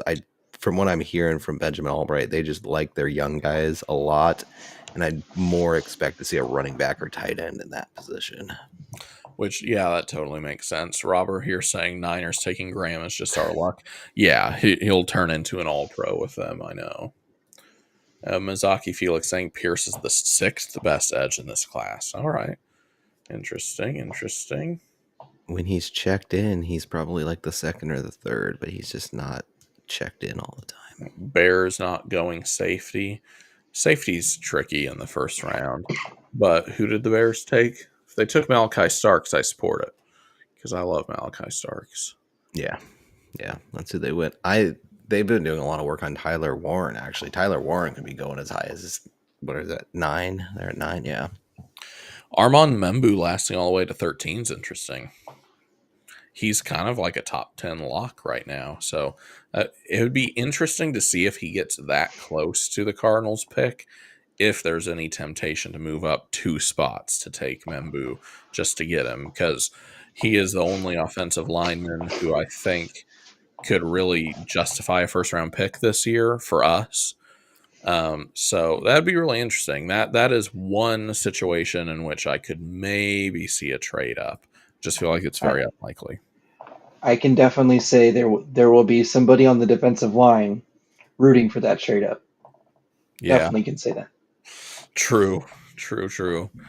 We've got Justice 21 with his, moving down with the Vikings to 24, and also picking up pick 97 and getting Walter Nolan there, who in his self-scouting said, I am the next Aaron Donald, which there's a fine line to walk with confidence and whatever that is, because I think that's the stupidest thing you could say in a scouting process, is declaring yourself a winner. Like, you're just hanging up the mission accomplished banner behind you. We've seen that before, and how'd that work out? 10 mistakes. Yeah, there are 10 mistakes before me. Yeah. I don't know, though. You got Jalen Card, who showed up the combine completely lazy and out of weight and dealing with all his stuff, and he went top 10, and it worked out for well. And he turned into a great player. Yeah. So you never know. I mean, that's another story. We won't go there. He had a really good lawyer. That's why. True. Let's see. Robert going with a theme here. Justice 21 is Robert, for anyone who is not aware. And we did get a comment from Dad earlier. In a weak quarterback class, I have a feeling top offensive tackles are going early. Yeah, I agree. So Membu lasting to 13 was really interesting in Mono's full first round mock. But here for Robert, Kobe Bryant's a really interesting name out of Kansas. There's that pair of Kansas cornerbacks, Kobe Bryant and Mello Dotson, both of whom are absolute ball hawks. And they play a really, really, really aggressive game, which is kind of super interesting. Like, I wouldn't hate seeing someone with that type of ball tendency being coached in a Jonathan Gannon scheme, and with Jonathan Gannon's background with coaching up secondaries. It'd be really interesting. I usually will take Mello Dotson over Kobe Bryant in some of these, but Dana even is saying Kobe Bryant's a name that needs to show up here more often. I agree. Kobe Bryant and Mello Dotson are both really interesting players. Kansas has a shocking amount of interesting players for being so mid this year. They were really good in 2023. The last Kobe Bryant that went in to the NFC West as a late round defensive back turned out pretty good. So if he had followed the similar pattern, I would be definitely okay with that. Yeah. So for Kobe Bryant, since we haven't really talked about him before, he had an 80.9 overall grade this last year, had a 91.3 run defense grade, so very elite grade there, a 76.9 coverage grade. He allowed 25 receptions on 418 coverage snaps, was targeted 46 times, led up 2 touchdowns, but had 4 interceptions. And he's had 4 interceptions the past 2 years and had 3 in 2023. So he's had I can't do math. He's had 11 interceptions in the last 3 years, and he allowed a passer rating last year of 62.7. Dude can play. He is an outside corner, like an actual 6'1" outside corner. He's a little bit thin, 175 pounds, but he's like the ultra competitive, I want to get the ball, super aggressive cornerback. That would be really interesting, I think. It's still gonna say weird having to say Kobe Bryant over and over again, so it still kind of makes me pause. Right. Well, he went with. I was trying to see what your theme is. I think you had two themes going on here, Robert. From what I could tell, you went with guys that we've had 30 visits with, and guys that have basketball names: Chris Paul and Chris Kobe Bryant. Paul, Kobe Bryant, yeah. Yeah, fair to say anyone athlete named Kobe Bryant or a different spelling is a prospect to take into consideration. Yeah, just from the name alone, I would love to hear that on the broadcast. Yeah. Kobe Bryant picks off the receiver and it's on his way to the end zone. That'd be fun. Kobe pick six, yeah. Yeah, I want a Kobe Bryant pick 6. So does this Kobe Bryant actually pass to his teammate? I'm just kidding. I won't go there. I hope he doesn't. It'd be like some weird Madden thing where you pitch behind you to Lateral back. yeah. From Twitter, one of our Twitter friends, not in the Discord, but if you are not in Joe's The Cardinal Rule Discord, make sure that you find the link for that and go ahead and head in. But we got this from Twitter from our friend Get Gannoned 2. And let's see, got Michael Williams first time tonight, maybe the first time in any of these. Haven't seen him mock to us very often. Trey Amos, TJ Sanders, Cameron Williams from Texas, Ty Felton, who I think Joe likes Ty Felton, and I still need to learn a little bit more about him. One of Drew's Oklahoma boys, Danny Stutzman, Jack Nelson, the tackle from Wisconsin, which I've said this before, but give me Wisconsin, Nebraska offensive linemen.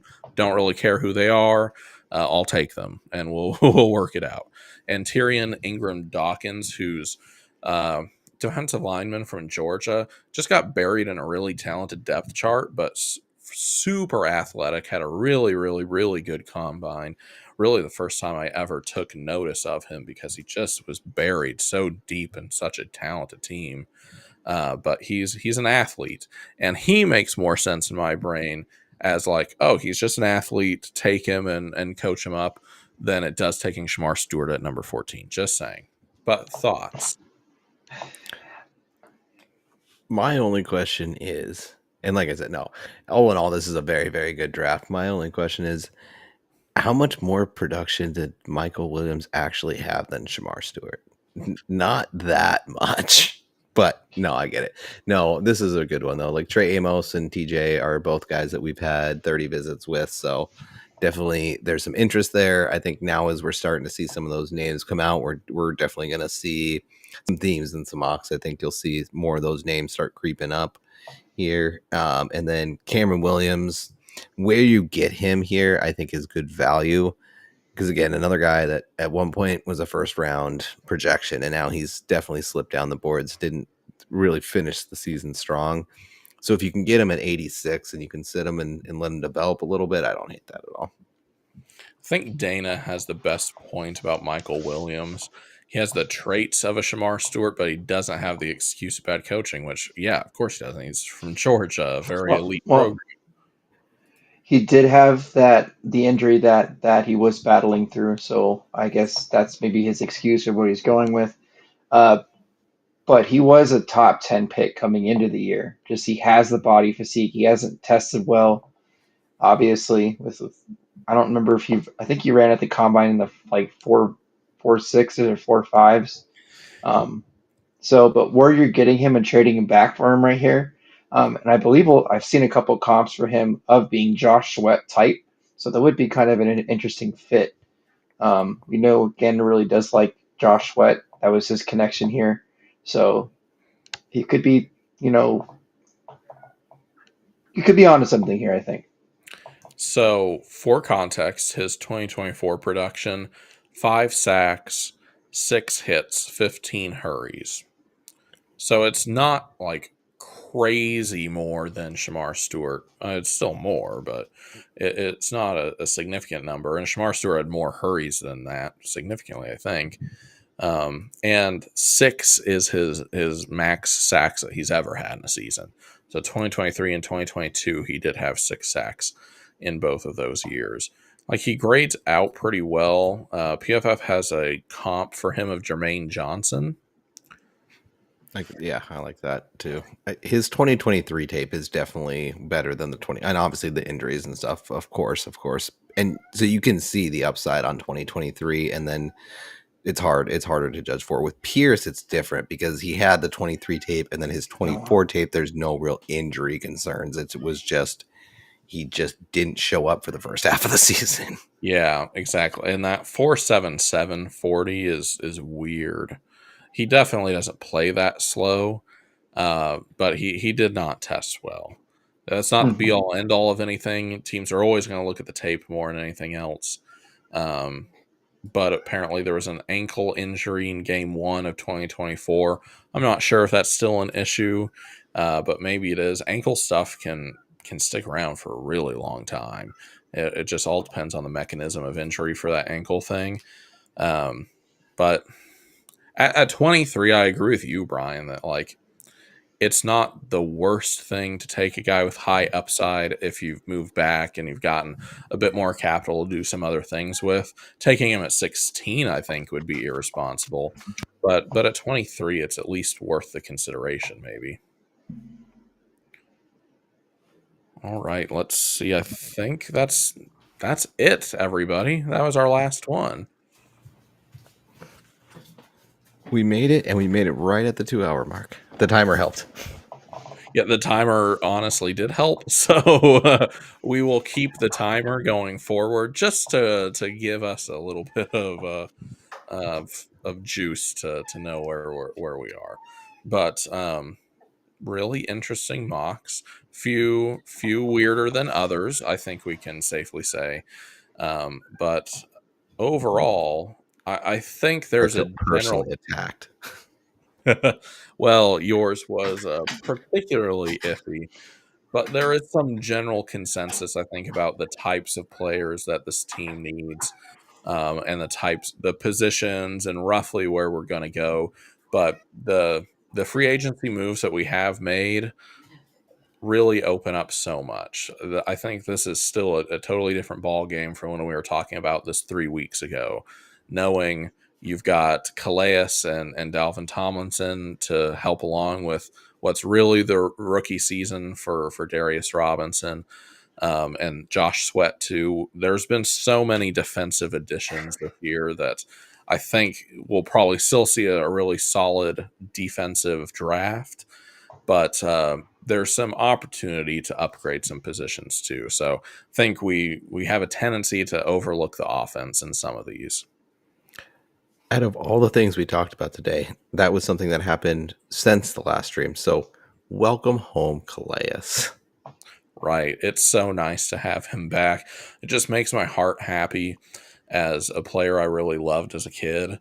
Like he was drafted to Arizona when I was 12, and he's back. Like, it's just such a nice come back around story, and I hope they rip number 93 off Justin Jones right now and give that back to Calais Campbell, because I refuse to see him in one of the new Cardinals uniforms in something other than 93. So honestly, cut Justin Jones. I don't care. Like, take the dead cap hit. It's worth it. Give the 93 back to Calais, the big man. The only active player in the NFL who was there for the Cardinals Super Bowl run in 2009 and the Cardinals NFC Championship game run in 2015. Like, he is a really integral part of the highest watermarks of success for this franchise this century. So it's just so nice to have him back. All right, guys. Loved doing the mocks with you yet again. I'm going to let you guys take a chance to let everyone know where they can find you. Starting with you, Brian, let everyone know where they can find you. Yeah, you can find me on Twitter at YoungFocusBA. Yeah, that sounds right on top of my head. Been a long day. Drew. You guys know where to find me at AZ Sports 20. Been getting a lot more stuff up there. Again, I'm trying to get some actual, put together some actual cut ups of some film now that I actually have some really good sources that allow me to share them on Twitter. I cannot share them on YouTube, unfortunately. I apologize for that, but I can share them on Twitter. I've just been running into some issues trying to do it from mobile, so I'm transferring those files over to the laptop, and hopefully this week I'll be able to get some of that stuff up there. So look out for some more cut ups, some more all 22, and some actual substance to go along with my crazy takes. I can actually back them up now with why I'm saying that. Very, very nice. And the last sports update before we leave, Florida has won the national championship. They stormed back from behind from Houston and they won 65-63. So an interesting conclusion to the basketball season. I did not know this until I looked it up the other night. I never knew that Florida had won national championships in basketball. It's been a while, like the early 2000s, I think it was. Joe But yeah, King Noah, yeah, and I was yeah, going to say and Joe those teams. Kim, Al Horford, right, was on that team too. Oh, I think so. Yep. when I Should have been a found that Phoenix Sun. when I found that out of the Final Four, Houston's the only team that has never won a Natty before. So, of course, I had to go them because if you are a Cardinals fan, you are a perennial like underdog supporter. You just always pick the team that's never won, and you pray for them. But yeah, Florida won their third national championship tonight. But for me, you guys can always find me on Twitter at azcard_bird's eye. You can find me here on YouTube as well on my own channel, Bird's Eye View. You can find me on TikTok under Bird's Eye View as well. So thank you again for everyone that was in here. Thank you to everyone who submitted a mock for us to talk about. I hope you enjoyed the last 2 hours. I think the three of us certainly did. And we hope to see you guys next week. Thanks for being here. Good night.